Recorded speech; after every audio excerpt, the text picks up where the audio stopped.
전영준 신부의 가톨릭 영성산책 13번째 25 내적 감각의 정화.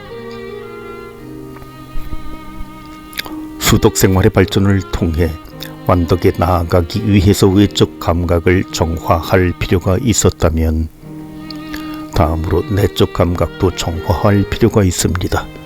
다만 이 경우에 반드시 외적 감각을 완벽하게 정화하고 난 후에 내적 감각을 정화하기 시작하는 것은 아닙니다. 외적 감각을 어느 정도 정화하였다고 느낄 때 함께 내적 감각도 정화하기 시작합니다. 이때 외적 감각의 정화 정도에 따라 내적 감각의 정화가 다소 수월하게 진행될 수 있습니다. 여기서 정화가 필요한 대표적인 내적 감각으로 상상력과 기억력을 들 수 있습니다. 인간의 상상력은 가치 중립적인 내적 감각입니다. 어떻게 사용하는가에 따라 믿음에 커다란 도움이 되기도 하지만 영적 발전에 결정적인 방해가 되기도 합니다. 예수님을 통해 상상력을 긍정적으로 사용할 수 있는 경우를 살펴볼 수 있습니다. 예수님께서는 군중에게 이 모든 것을 비유로 말씀하시고 비유를 들지 않고는 그들에게 아무것도 말씀하지 않으셨다. 신앙과 관련된 내용이건 일반적인 상황과 관련된 내용이건 비유를 들어 설명한 내용을 이해하기 위해서는 상상력을 동원할 필요가 있습니다. 하지만 올바른 방향으로 상상의 나래를 펼치기 위해서는 사전에 긍정적 경험이 축적돼 있어야만 합니다. 사전 경험이 부정적인 것이 대부분이라면 올바른 방향으로 상상할 수 없어 해를 입게 된다는 것입니다. 따라서 상상력의 정화가 필요합니다. 상상력 정화를 위해서는 무엇보다 먼저 외적 감각을 제대로 통제해야 합니다. 특히 시각을 더욱 잘 제어해야만 합니다. 사실 상상의 나래 속에서 떠오르는 소재들은 사전에 눈으로 보고 익힌 장면들이 대부분입니다. 한 번도 눈으로 보지 않은 것은 상상으로 만들어내기 어렵기 때문입니다.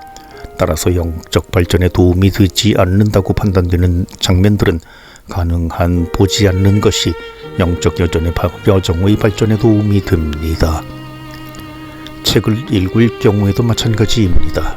글로 표현된 내용이 인간의 이성을 적당하게 자극하면 바로 개별적으로 흩어져 있던 경험의 조각들을 논리적으로 엮어 상상의 나래를 펼치게 됩니다.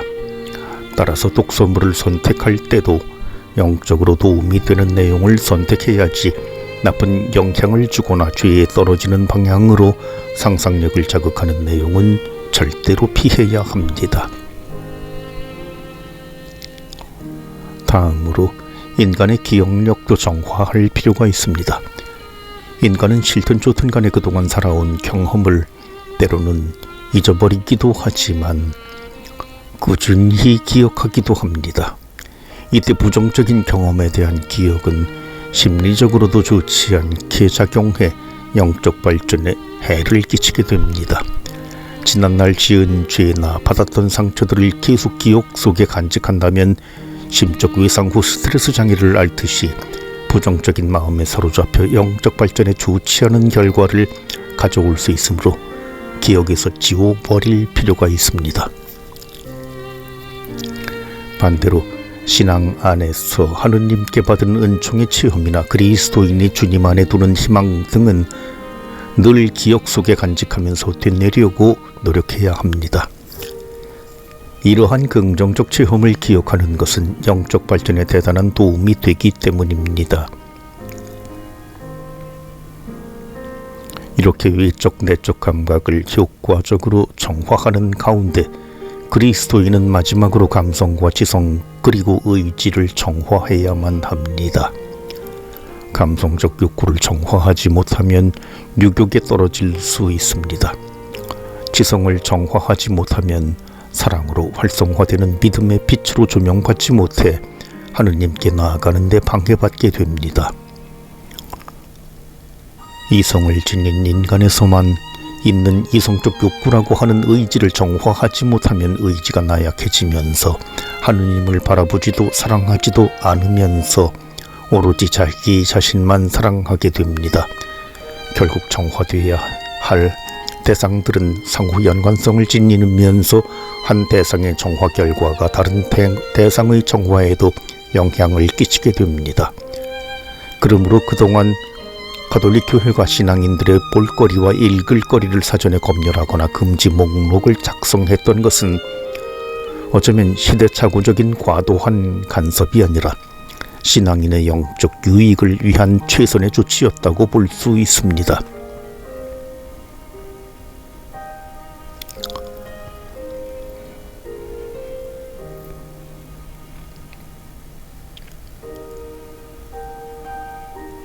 전영준 신부의 가톨릭 영성산책 26 그리스도인의 성소.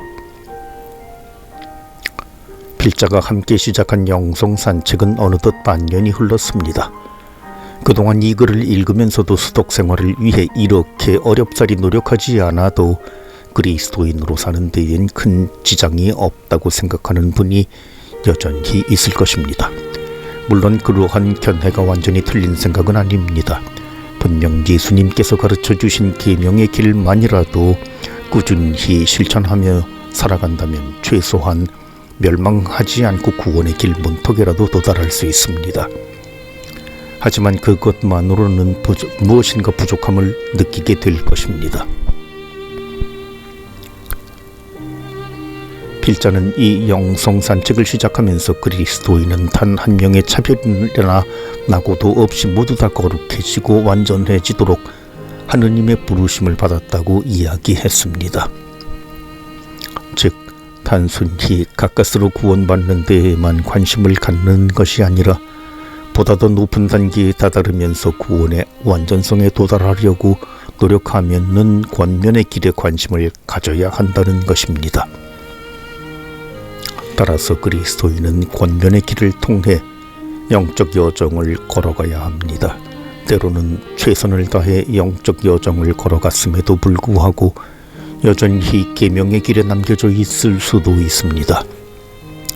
하지만 처음부터 더 노력할 마음이 없이 계명의 길을 통해서만 영적 여정을 걸어가려고 해서는 안 된다는 것입니다.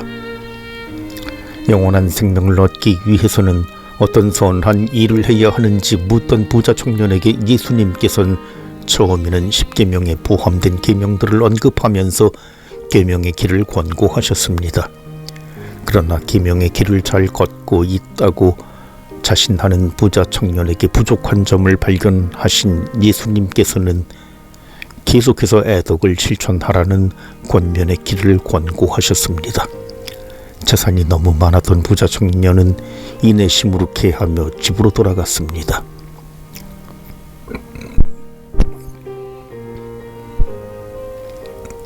어쩌면 이와 같은 권고 말씀은 오늘날 모든 그리스도인에게도 여전히 유효한 말씀입니다.